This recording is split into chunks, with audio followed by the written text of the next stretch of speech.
Going on, everybody? This is your man, Dr. John C. Turner, aka the Professor JT, and I am live here on the Doc Chat. And I got some heavy hitters with me on tonight.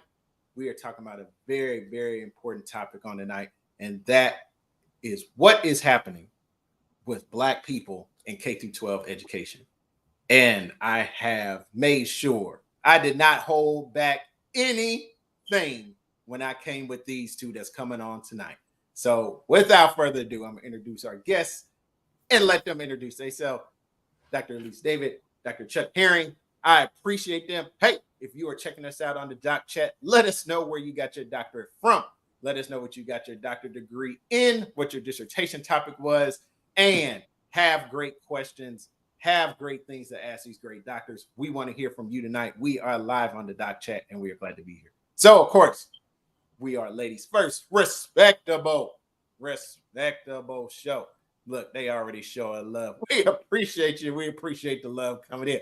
For Dr. David, we're going to allow her to introduce herself. Welcome to the Doc Chat. Let us know a little bit about yourself. Hello. Good evening. My name is Dr. David. So I am currently living in New York. I'm from New York, the Bronx, New York. I received my doctorates at Concordia University of Wisconsin.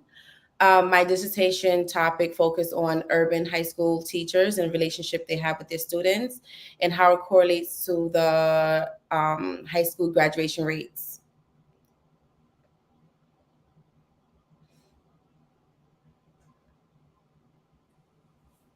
Oh, you're muted. I'm muting myself. That's crazy. Welcome to the Doc Chat, folks. We appreciate you. Dr. Chuck, we appreciate you. Welcome to the Doc Chat. Let us know a little bit about yourself. Yes, sir. Well, my name is Dr. Chuck Herring. I am from Pittsburgh, Pennsylvania, more specifically Wilkinsburg. I went to the University of Pittsburgh. That's where I received my doctorate. And my dissertation, my work was on our schools of education, preparing pre-service teachers to teach, basically. That's it. And the answer was probably not. We love it. We love it. Well, we're going to jump right into it. As you both are K-12 educators, we're going to start with Dr. David. Why go get a doctorate degree? Why go get it where you got it from? And what was it like first initially getting into your doctorate degree program? All right. So to start off, why? Honestly, when I was in high school, I was actually pregnant. Um, I didn't even think I was going to finish high school. Um, Senior year, full blown belly. Of course, staff looking at me, students looking at me. I was a little ashamed of myself. Up to the day I went to my graduation, there were comments like, "Oh, you made it? Oh, I'm surprised you here." I actually lost a few friends. Some of my friends' parents were like, "Don't hang out with that girl." Some of my friends didn't come to my baby shower because their parents didn't want them there. It was a tough road. Um, but there was a staff in my high school that I went to that told me a story. I don't know if it's true or not, but they told me that they had a friend who was around 16 that had twins. Oh, wow. And she was able to finish school and she became an attorney. That story stuck to me and I held on to it. And I'm like, if she can do it, I can do it. Also, I didn't want to be a statistic. Growing up in the Bronx, there was a lot of stigma. So I just knew I wanted something better for myself. And I also had a older sister who's going to St. John University at the time. So I'm like, I can't do this to myself. So she kind of set the bar for me. So of course I went, I gave birth. I went to school. I started at a community college. I didn't even go to that graduation. The date of the graduation, I went to apply to a 4-year school, graduated from there, and I was still deciding what I wanted to do. Got an internship. All this with the child, right? All this for the child. And the drama with the little high school sweetheart. So there was a lot going on. but did a few internships at a district attorney office because I thought I was going to be an attorney because I had that story stuck with me. Did an internship in a school with a major organization in Harlem, and that's when I knew I'm becoming a teacher.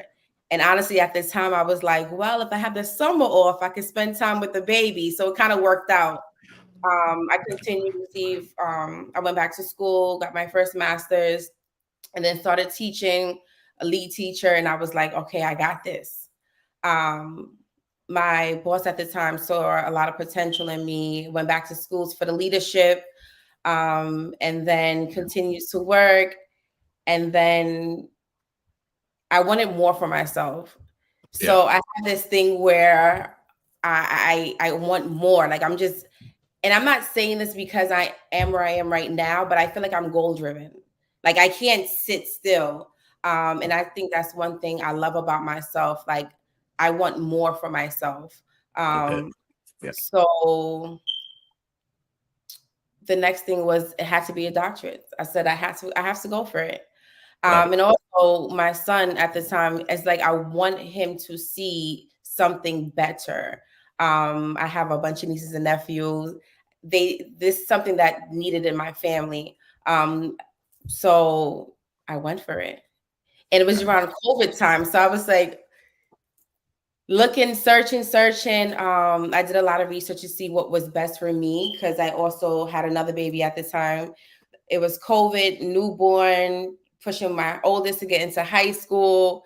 At the time, Concordia was convenient, virtual, the time frame. So I went with convenience and I was able to graduate. Love it. Absolutely love it. Hey, if you're checking us out on the doc chat, let us know in the comments. We appreciate everybody for tuning in. And we got Mr. Chuck unmuted there. We have a little feedback, but we're all good. Dr. Chuck, man, I need to hear that story, man. How did you start? Why go get the doctorate degree? Because, man, you came from some interesting places in Pittsburgh. Yeah, so like I said, I grew up in Wilkinsburg, where I guess that's where, especially the time frame that I think it was a wrinkle in time. Now that I'm thinking about it, all of the brain power that came through that community when I was there. I mean, we have some powerful people that were probably part of this. Well, I know we have some doctors. You just told me. You said, "Do you know Amy Alexander?" Like, yeah, we failed algebra together. Do you know Dr. Amy? She'll tell you. So, and a whole bunch of other folks that have doctors and they're MDs, PhDs, etc. that I grew up with from the worst performing school districts in the state of Pennsylvania. But me personally, all of my degrees and whatnot are basically because of my wife. So she wanted to. You talk about getting your master's, Dr. David. We got our masters a long time ago. So I mean, I'm thinking about it. Our kids are 37, 36, and 28. So the girls were like 7 and 8. When we went to get our masters, and that was back in the day where there weren't any internet, so we didn't have any iPads or smartphones or anything like that to keep them entertained. We had coloring books and dolls, and they sat out in the hallway, or gave them a snack or something. Yeah, Einstein bagels, and was like, "Do not leave from this table right here. You be here. Don't go anywhere. If you got to go to the bathroom, y'all go together." I had the manager there watching my kids while we were in class. And then my wife was pregnant with our youngest. And we're going to class. She had the baby. We got the bassinet in the class for the masters, the whole 9 yards. Back in the day, we had to go and get microfilm and microfiche. And so those things, you had to pull up the articles. And so you got really good at reading articles. So it's like, what do I need? I need the abstract. I need the intro, I need the main point, and I need the conclusion. So because you had to pay for each copy of the article, so you had to pay 10 cents a page. So it was like, and with 3 kids, and we was broke back then, so it was like that was it. Let me get this squared away. So so we got our masters, and then I went out and I created this thing called Grammar Man while I was in school. 15-second commercial on Grammar Man. Grammar Man and his sidekicks edit and delete. Their arch enemy, Double Negative, is going around zapping kids with the anti-grammar ray. Wow. And then Grammar Man comes and saves them through a hip hop song about nouns, verbs, adjectives, etc. So that took off in a way that I got a lot of notoriety, but didn't get a lot of money. But the one thing that it did do was it got me to Princeton. And then Princeton University hired me to be their first ever speaker. It was a hip hop and education conference. And I was the first ever keynote speaker for the hip hop and education conference. That was like 99. Whenever the year The Matrix came out, because when we came home, we went straight to go see The Matrix. So that was the year. And so I did that. And then I realized that people were like, what else can you do? What else can you do? And I was like, well, I'm a teacher. I could write a lesson plan. I could do anything. So I started speaking. And I went on the road speaking for about, all the way up until about 2011. Our youngest daughter, she was a pretty good athlete. She wanted me to come off the road and be at all her games and stuff. So I came off the road, dusted off my certificate, and I went and taught and started teaching at the University of Pittsburgh. My wife was there. She was working on the reading specialist cert. So I went and got my reading specialist cert. And then while we watched our baby girl win state championships and stuff. So it was pretty dope. And then she wound up going to Brown, which was awesome. But then my wife decided she wanted to get her doctorate. And I was like, man, I'm done with school. Some more schools? Yeah, I'm done. I am done. And so as soon as she decided, like the day that you could put your application in, she did. This was like October or November or something. And you had all the way up until like February, the end of February to do it. And I think that I waited till like February 26th. But because I knew that if she was getting her doctorate, I would be getting a doctorate too, but I wouldn't actually have the paper because I would be helping her with the research. I'd be reading her papers. And so I was like, I'm going to have a doctorate and not have the paper too. So I might as well go do it myself. Smart. I went up there, and the crazy thing is that I actually got accepted before she did. That was hilarious. So I said, dang, now what if I get accepted into this program and she doesn't? You know what I mean? But I think it's because mine was last on the list. Hers was on the bottom because it was first. So at the University of Pittsburgh, that was me. And my dissertation was are schools of education preparing pre-service teachers to teach in particularly high need schools, and the research shows that we're not doing a really good job of it. Okay. Well, hey, we got folks tuning in. We appreciate you tuning in from Virginia. Hey, I want you to put Dr. Matthew on your refrigerator, on a post-it note, because you're going to be a doctor. So put it on there. That's what I did. I'm telling you, speaking into your life. You're looking at 3 doctors right here. I'm telling you, it's going to happen for you, Matthew. I appreciate you tuning in tonight. Appreciate everybody tuning in here on the Doc Chat. We're going to go back to Dr. David. Before we get into the meat of our conversation, we're going to just skip to the end. You got done, but how was it once you got to that finish line, right in that final dissertation? How was the end, and how satisfying was it to get done? So I'm a newly doc, right? My graduation was December. That just passed. So I'm still feeling it. I'm not gonna lie, I'm still feeling it. At my graduation, I gave a speech and I cried. It was hard. Like there's no other way. Like it was hard. But that's exactly what I did. I spoke it into existence. My support system, amazing. Like they spoke it into existence for me as well. And I remember I went to one of my good friends, my best friend's vision board party, and that mustard seed, that small mustard seed, I took and I taped it to my laptop because I literally carried my laptop everywhere I went. So I have a friend that I go on vacations with frequently, and she's always say, I can't wait for you to put that laptop away. I can't wait for you to put your laptop away. We took a Disney trip and I'm in the park with my laptop plugging in my phone because I needed the Wi-Fi. So a hotspot. Oh yeah. The hotspot. There we go. So it took a lot away from me in terms of like memories. I lost a lot of moments, a lot of sleepless. It comes with it, right? I think that, of course, the cliche saying, if it was easy, then everyone would be doing it. But it was a struggle. There were times where like, I'm not doing this. I'm not doing this. I closed my laptop. I'm like, this is not happening. I told myself a few times, like, realistically, I cannot finish this lit review. Like, this is impossible. But then I was like, I didn't come this far not to complete it. Like, I already put it out there. I'm doing it. Once again, I have too many people watching me and rooting for me to give up. And a lot of, like I said, my support system, my sons, my fiance, I couldn't give up. Like, that wasn't an option. That's so right. I just had to get it done. That was it. I just had to get it done.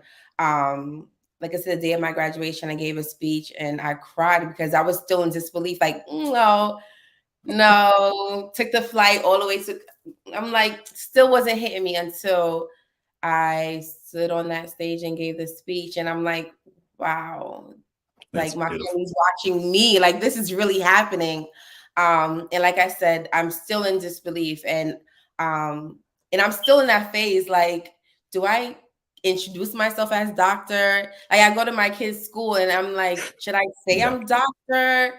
I don't want the teachers feel intimidated. Like, and I go to different social events and I'm like, do I say doctor? And some people told me, like, you work for that shit. Like, you work, like, you put in the time, the sweat, the money.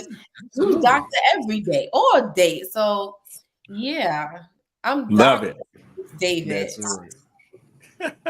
We absolutely love it.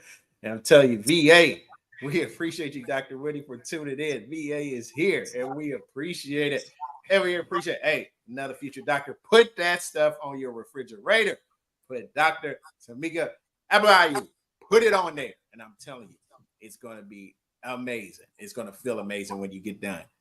Dr. Chuck, you get to the finish line. And I mean, I hope it wasn't too much of a competition, you and your wife, because you got it first. I hope it wasn't like. No, you know what? I was a doctor. I was a doctor first too, because I defended. I defended the day before she did. I made her call me doctor for 24 hours. Hilarious. But the thing that was really the dopest is that the dean of education, I think we were his last class, Dean Leskold, and then actually the new president of Johnson C. Smith came in, good friend of ours, Dr. Valerie Kinlock. She came in, become the dean of education afterwards. They just brought her in, actually. They just brought her in, yeah. So, but my wife and I, we were the first couple to graduate with doctorates. Wow. From Pitt School of Education, which was amazing. But mine is a little bit different than yours, Dr. David, because again, I told you, well, before we had a conversation before this conversation, and I really don't care about grades and stuff. I don't care about it. Like, did I pass? That's always my thing. Like, that's it. So the first, strike that. The first week, I was like, what the hell did I get myself into? It was just intense. I was like, yo, this is crazy. This is some bullshit. I don't need this, right? I don't need this. This is crazy. I don't need this. And then I was like, all right, settle down, Chuck. You got this. And my advice to people who are on this line right now, besides taping the thing to your refrigerator and on your mirror and all this other stuff in the mustard seed, I like that idea. Is to find out what it is that you can relate your doctorate to, like your dissertation writing to, that you already understand. And see, I understand hip hop. I understand how to create a song. I understand how to create a record and then turn that into an album. And so each one of the chapters of my book, of my dissertation, was a track for an album. Beautiful. So I was like, so what I did is back in the day, we used to do this thing called digging in the crates. So the first thing you need is to have a strong backbeat. So everybody knows the backbeat, like James Brown's Funky Drummer, right? That boom, boom, tap, tap, tap, tap. It got about 1,000 songs with the funky drummer in it, right? So, but you got to have that strong backbeat. So that was my problem with practice. Our schools of education, preparing pre-service teachers, blah, blah, blah, blah, blah. And then I started digging in the crates. So back in my day, we had actually real 12-inch albums. And so we'd pull them out, and then we'd be looking, I'm looking for this bass line. I'm looking for this horn, and I'd be sampling, that'd be Erskine Dodds, and that might be a Geneva Gay, and I might get a little something from Gloria Latson Billings, and I might get those, and it's like, oh, but I don't like the way that horn sounds. Let me grab something from over here, from Rich Milner. And actually, Rich Milner was on my dissertation committee, if you know Rich. He and I are friends, and I'm like, leave me alone, man. I am not trying to do what you do. I did this because my wife did it. That's the only reason why I did it. That's it. So, but once you have a framework that you can do, then it wasn't hard, but I worked hard at it, if that makes sense. That's right. So, so I worked hard at it. I was busy, but we still had a good time. So when we went on the Disney cruise, we just went on the cruise. I was like, this stuff will be here when we get back. In the airport, typing away. On the cruise, we on the cruise. So that was our way of doing things. So getting through to the end, it was, once I got through that first week and figured out how I was going to do it, and I wasn't trying to do all the epistemologies and stuff. I'm like, what are you talking about, man? I don't know this stuff. You know what I mean? Oh God, yeah. Yeah. So that's my story. We love it. We got Dr. David, got Dr. Herring. I'm telling you, if you did not grasp what these two doctors said, it's basically getting something you enjoy and turning into something powerful. That's how you become a doctor. That is literally how you become a doctor. So I'm going to go back to Dr. Chuck real quick, because we want to jump into what we're here. We're talking about Black and K-12 education.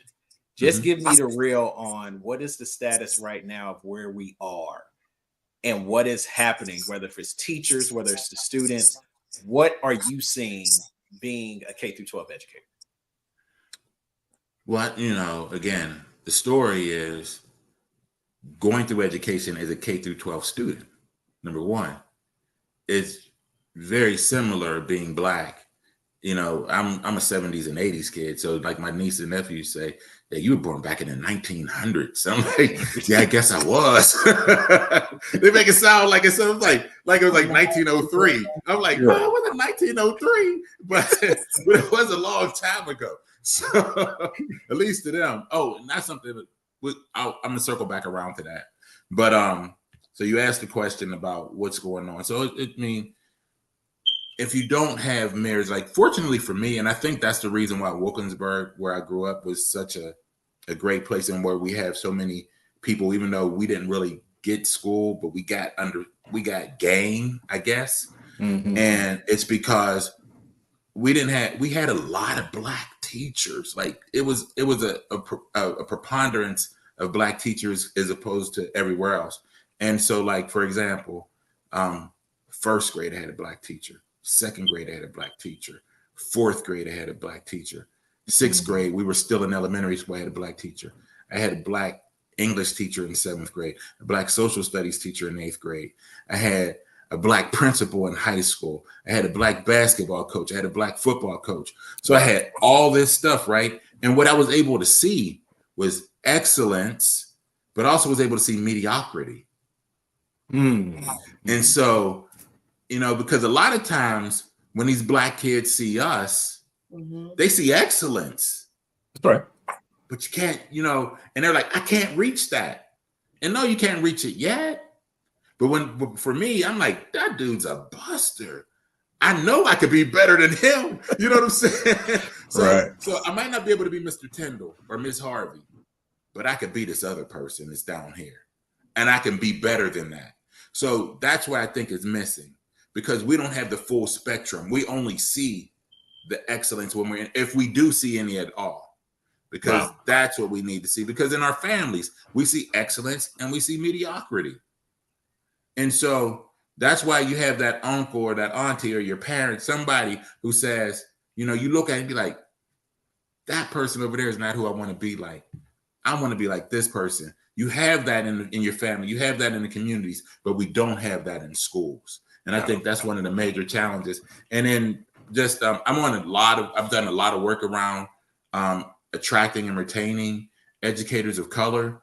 And so a major think tank out of Philadelphia. We're on the other side of the state in Pittsburgh, but I do a lot of work with them. Research for Action. Take a look at their work; it's phenomenal.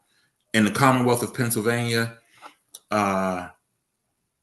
Allegheny County, where Pittsburgh is, Philadelphia County is the largest county. Allegheny County is the second largest.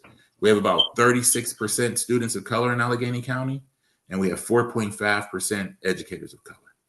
Wow. Yeah. So most kids don't have an educator of color throughout their whole career. Yeah. It's definitely missing. And before we go to Dr. David, if you're a K-12 educator, if you have questions for these educators, definitely let us know. Powerful conversation I want to make sure we get into today. So Dr. David, what do you see as a K-12 educator that's missing, that's not happening, especially for Black students or teachers or educators as a whole? What is going on with Black people in K-12 education? Keep it real now. We need to hear it. It's a lot. It's a lot. There's a lot going on. What's missing? Money. Right. So there's a saying that there's a bridging the gap, right? There's an educational gap. And I've heard it. I'm not sure who. I'm not going to say it's my saying, but it's not an educational gap. It's an educational debt. Right. So the funds. There's this. Some states have this act, the Right to Read Act, right? With the Right to Read Act, schools get money for librarians, for books, for all these interventions to support reading, because our Black and brown kids, they were far behind. Before the pandemic, we were behind. So imagine where our kids are now, realistically. Unfortunately, not a lot of our families have the additional funds to get these private tutors to tutor our kids at home. So we don't have that either, right? And then that forces teachers to work extra hard. Teachers are staying after school so they can support kids. They're tired, they're drained. And then we have the leaders that putting the pressure on the teachers because we getting pressures from our boss, right? So it's like a domino effect. So when is enough enough? But I think that everyone is just tired because the students are feeling the pressure. Here in New York, we started the state tests. And students are working all day on a state test. So we have teachers are finding strategies to support students to help them for the test. But that right there is just overwhelming, because then once again, the teachers are pressured. The school is pressured. And if you in a charter school, there's even more pressure because your numbers have to be high because of funding.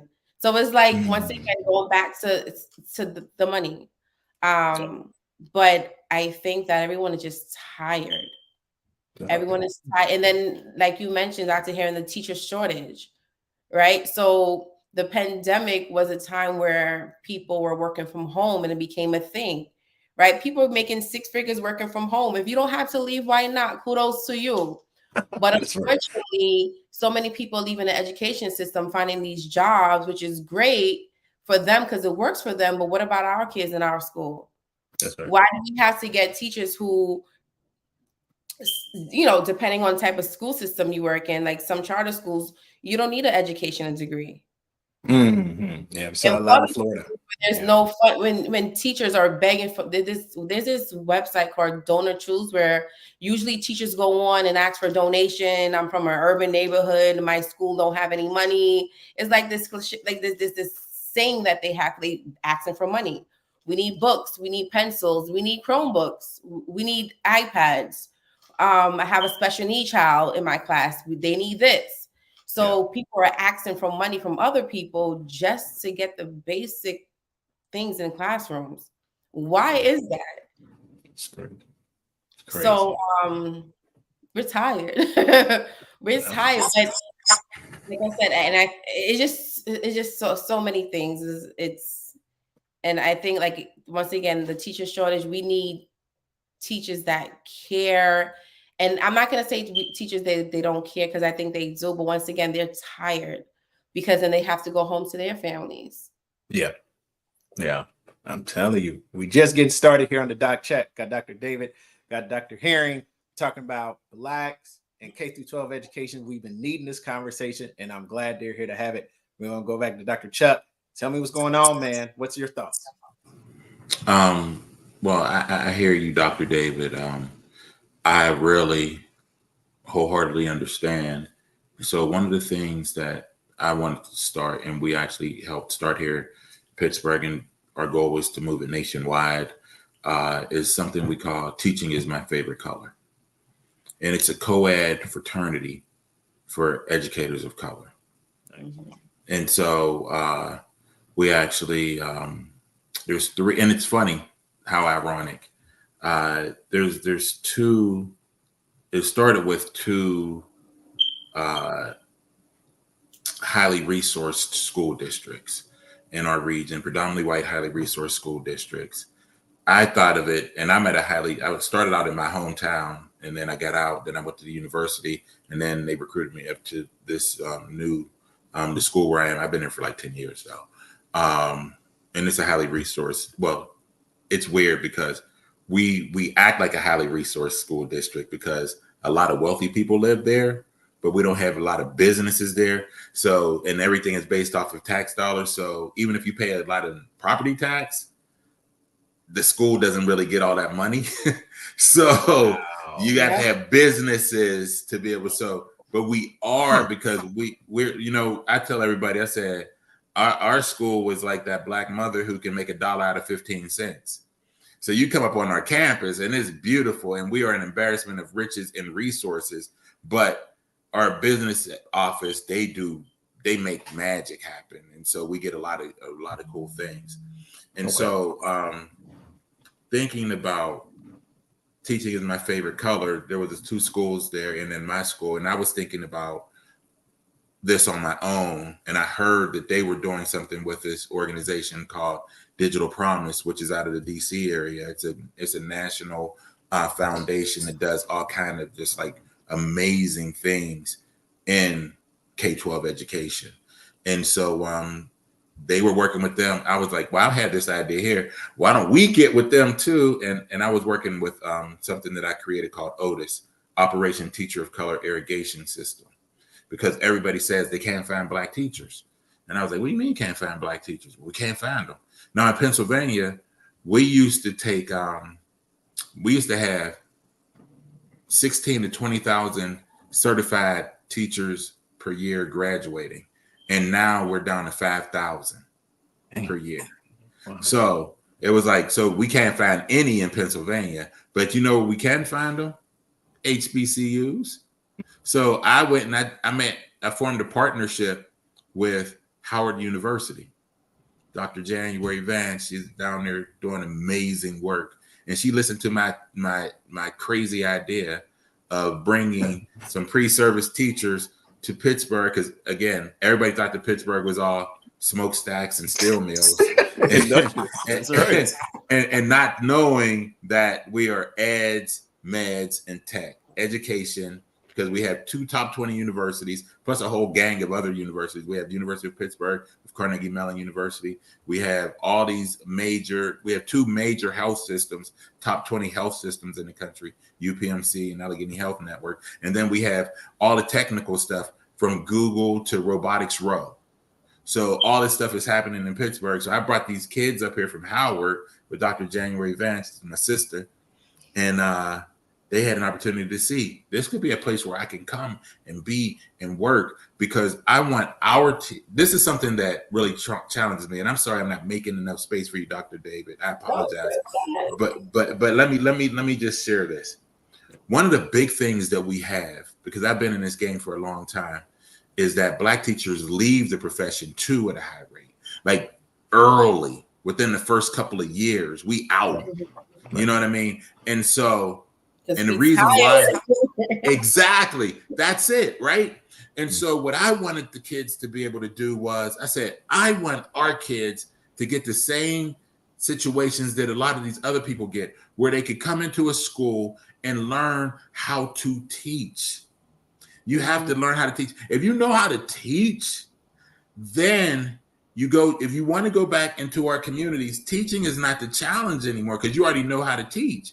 Now you can work on the other issues, the challenges that these kids have. You know, I don't know, it might be social emotional. It might be just the fact that their parents socioeconomic. It might be that they just have never been taught some things. But if you already know how to teach, if you know how the logistics of a classroom, then that's what teaching mostly is. It's staying a step or two ahead of the kids. Because if you get any time for them to catch up, what do they say in football? If they're even, they're leaving. It's like them kids will get out in front of you and you will never get them back. Yeah. So you have to stay two, 3 steps ahead of them in the classroom every day. So you have to be thinking, while we're working on this, I need to have this prepared. While we're working on that, I need to have this prepared. So we're working. So you're working a step or two ahead of the kids all the time. But if you, as a brand new teacher, you can't think like that. It's like learning how to drive a car. You know, when you learn how to drive a car, what happens? You be like, oh my God, I got to put my seatbelt on. I got to adjust my mirrors. I got to do this. I got to do that. Now it's like, get in, start it up, drive. Yeah, I'm telling you. Dr. David. Yeah. What are we missing? Go ahead. I wanted to add, I think you're absolutely right, Dr. Heron, the fact that sometimes teachers are thrown in a classroom and it's either you sink or you swim. And that's the exact, my first year teaching, that's what it was. It was like you either sink or you swim. Like I said, I'm goal driven. You give me something to do, I'm gonna make it happen. And I'm gonna give it all I'm gonna give it in my all. But not everyone is like that. Everyone learns differently, just like the kids, adults as well. And I think that there needs to be a system in place where if you go to school for education, you need the real life experience. There's student teaching when I was working on my first master's, I had to do student teaching for my certification process. And it was dual, so I had general ed and SPED. So my student teaching took place in the classrooms, but it was, okay, here, grade these papers. Okay, take them to the bathroom. Thank you. Or you can work with the small group, work with the high kids, just check their work. So that wasn't real life experience. And I'm not sure that's still happening now. But if that's what they're using to prepare our teachers for our Black and brown kids, then they are going to fail. So I think preparation is the main thing that teachers need, especially for our inner city kids, because you have to understand how to teach, but then there's more to it, right? There's building relationships, showing that you care, understanding that social emotional piece, right? Understanding that kids gonna come in tired because they went to sleep late because they were at their grandma's house because mama worked overnight and grandma dropped them off and they didn't eat. So that it's more to it than just, okay, I finished school, I finished grading papers during my student teaching, I'm ready to get in the classroom. So it's the preparation piece. Man, because I'm buzzing right now. And Mr. Chuck, I'm gonna throw it to you because I need to keep going down this lane that Dr. David just wanted. Solutions. What are the solutions? Because we talk about the problems all day. We could be 12 at night. But what are the solutions that you feel is going to help push that needle to just bring better success to Black students in K-12 education? I think that there's a lot of different things that we can do with solutions. Number one, it goes back to what Dr. David said about money. We need to pay. Teaching is one of the few true professions where you have, you need a 4-year degree at least to become a teacher in not in the charter school or an independent school, but in the public school, you have to have that and certification. So, but you don't get paid for your internship. Number two, not just the money, because that's where, we talk about the black tax. It's so real. Like people don't understand that. It's like the kids, our kids in K-12 education are paying the black tax. And I don't know who wrote this poem or whatever, but every time I see it, it just dawns on me, just like how many people I knew were like this. And I had to get up in the morning and make sure my sister ate breakfast and got her dressed and got her homework and did all this other stuff. Then when I had to get her to school, and then once I got her to school, then I had to get myself to school. And then I got to school, and then I got yelled at. Why? Because I didn't have a pencil and the teacher called me irresponsible. And it's like, this 12-year-old has responsibilities of like a full-fledged adult, and you call them irresponsible because they don't have a pencil. Get a kid a pencil. You know what I mean? So the kids are dealing with the black tax too. That's right. So, and it's like, it's us, and I'm sure, as a culture, it's not everybody's experience, but it is the preponderance of our experience. Like I have somebody I have my doctorate now, and they're super proud. But just say when you get that first degree, and everybody's like, well, I had this case, and I need to, and I'm like, yo, man, I'm not an attorney. I don't know what to tell you. I don't know what to tell you, bro. But you went to college though. I'm like, yeah, but that don't mean that I went to college to be this. Or can I hold something? Hey, man, I can't give you nothing. Especially we're not rich out here. We're not rich. Exactly. I ain't got it. Why? You went to college. Yeah, man, but I got a family. I got 3 kids. I got what? What do you want? You know what I mean? Like, nah, man.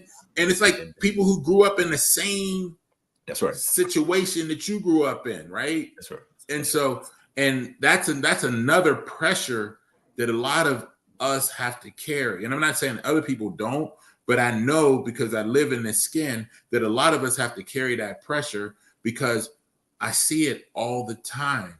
And that's why things like that, like I said, like teaching is my favorite color, that affinity group where you can go and you can go with people who understand you and be able to say, oh, guess what happened here? Da, da, da, da. And it's like they get it and you can commiserate, but also you can celebrate.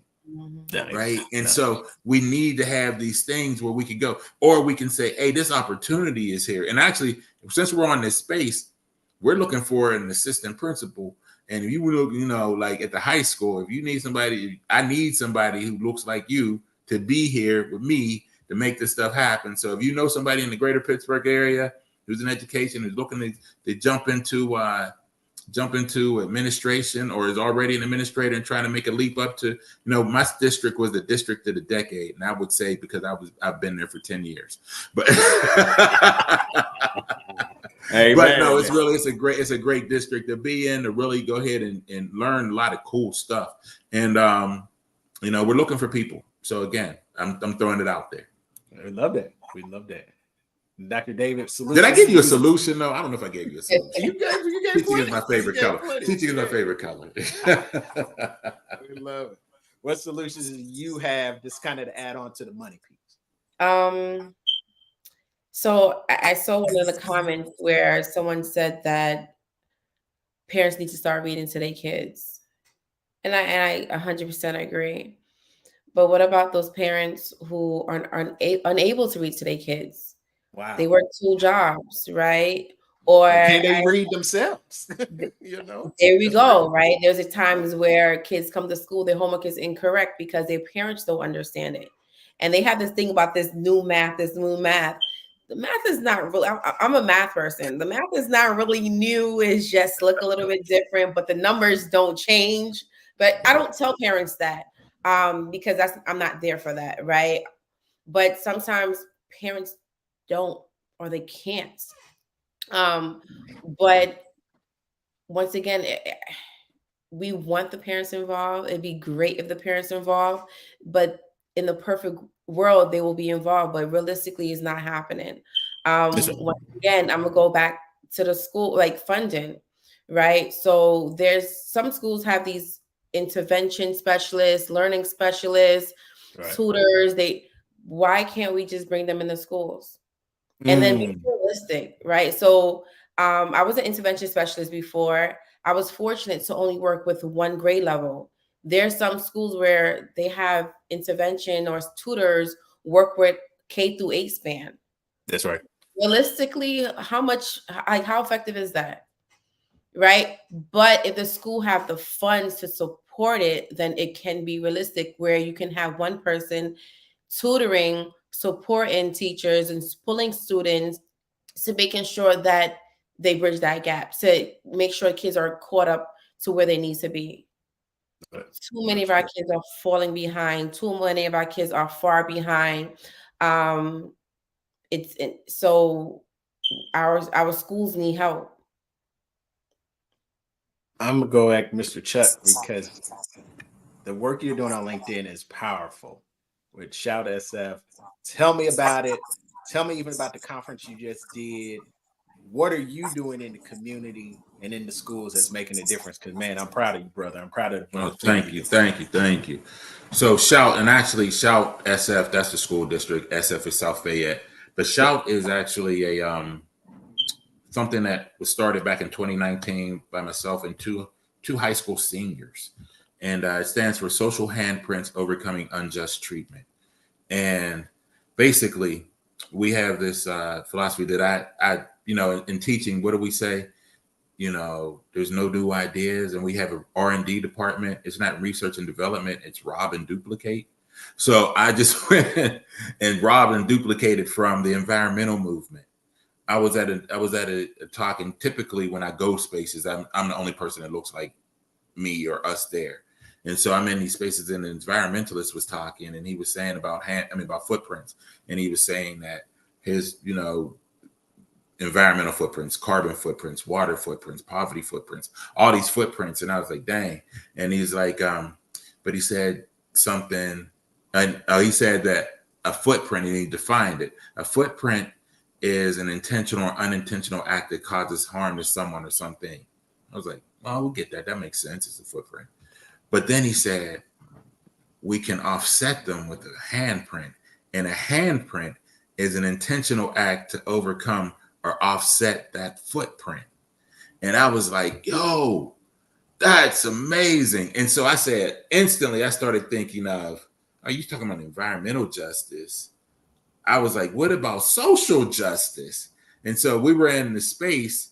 And again, I'm the only person there that looks like me. And so one of the things he said was, the research shows that the reason that we don't do anything about the environment is that the problem is too big, and most people feel like their little bit is not going to help. And what I said is, do you think that that's why there's still racism? Is that when the whole room went, it was in a big conference room. Everybody, and I was like, well, yeah, it's one of those things where the problem of racism, everybody knows it exists, but we still haven't really done anything about it. So what can we do to do something about it? And he said to me, we need to talk about that more. When you're at a conference, people always say that we'll connect. And he really called me. And I was like, oh, cool. So we hooked up, and he's a good friend of mine now. He teaches at Harvard and MIT. And but I was like, okay, we started working. I said, I'm gonna work this with the kids. And we started putting these handprints up, and these handprints all over the windows. And people thought that I wasn't, first of all, they were like, school's not gonna let you do that. Like, why not? School doesn't belong to anybody but the kids. So if kids want to put finger paint up, high schoolers aren't gonna put finger paint up, watch them. And so we put all these finger paints every day. They were pissed at first. And then it was like, but then they got it, because most kids and adults are living lives, to quote the road, they're living lives of quiet desperation. Mm-hmm. Mm-hmm. So when you walk through, and this is like, we have this beautiful hallway, and it connects both wings of the building, and it's floor to ceiling glass, and every kid should go to a school that looks like mine. But when you walk through it and you see those handprints, you know that you're not alone. Nice. You know that there's somebody there that cares about you, lest they would not have put that handprint up. And you know there's somebody that you can talk to. And so the relationship, like you said, Dr. David, that's the key. And so again, I don't really get stressed out. Like, like a lot of teachers get stressed out about the testing and everything else. And I'm like, I've been teaching you since August. Either you know it or you don't. You know what I mean?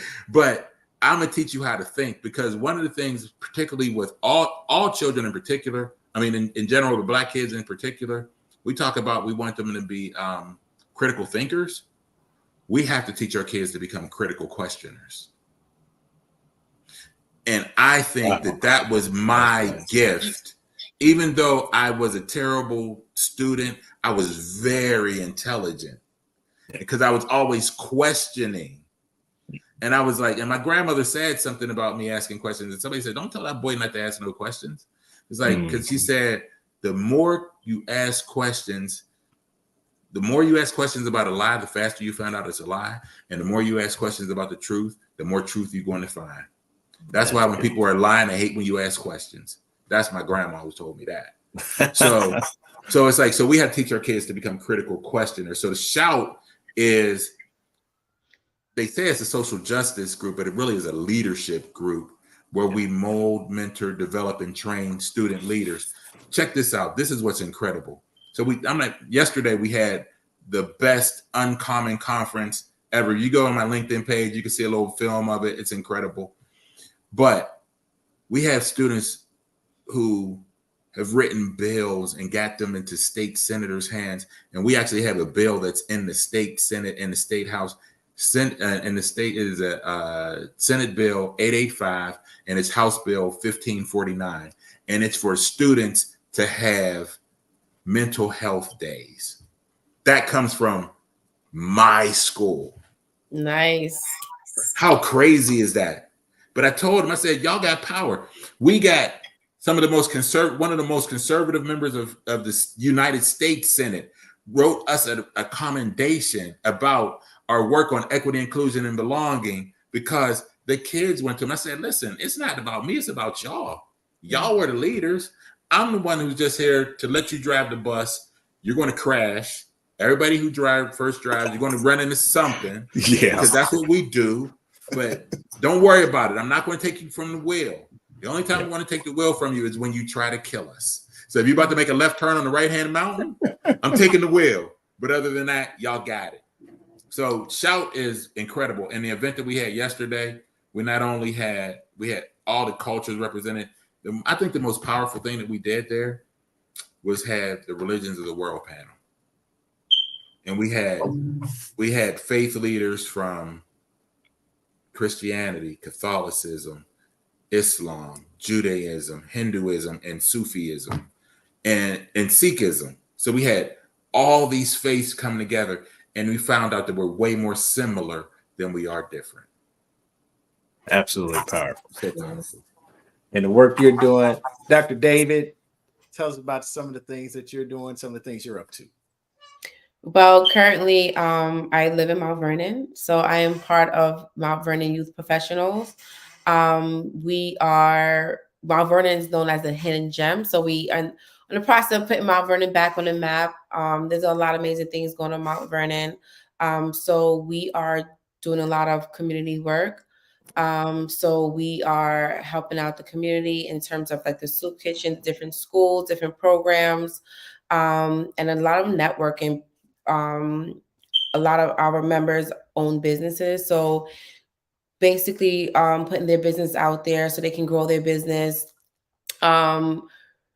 This thing about small towns, we want to try to keep the money in town so we can, make sure our town, like, once again, put back on this map, because Mount Vernon is a beautiful town. So that's what I'm doing currently now. And then I have some other things in the work. My sister's an educator as well.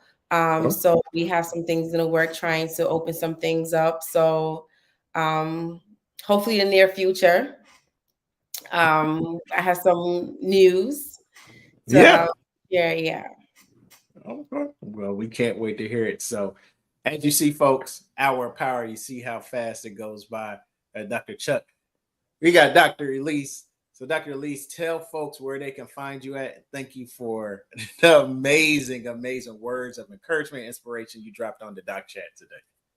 Of course, my LinkedIn. It's Dr. David, Elise David, and then I have my Instagram is Dope AP. I'm assistant principal, so you can find me there. Awesome. We love it. Dr. Chuck, where can folks find you? Well, again, LinkedIn, and everything that I do is Chuck Herring. So, I mean, like I'm an early adopter. I even have it. What is it? The Threads, and it's Chuck Herring. So I haven't done anything on it, but I snatch it up real quick. So, oh no, strike that. Instagram is Chuck Herring Speaks, but I'm not on there as much. I spend most of my time on LinkedIn. I try to dedicate myself there. I do a little bit on Twitter. And then I have, since I was on Facebook originally, I still have people on there. But I want to say something if it's okay. Go ahead.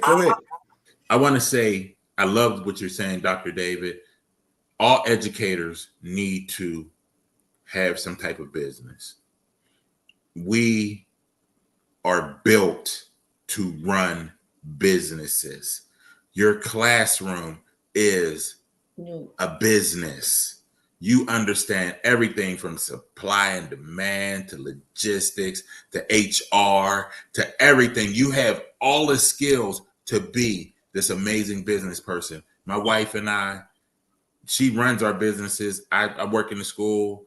I love what I do. I can make more money in our business, but I'm a change agent in this space where I am. I'm really able to make changes. And we also have great benefits. So, so I can stay there and keep the benefits. But she's running our businesses. We actually have Herring Seminars and Consulting, which I'm the chief thought partner there. And we also have a tech company called Flexible Communications, or FlexCom for short.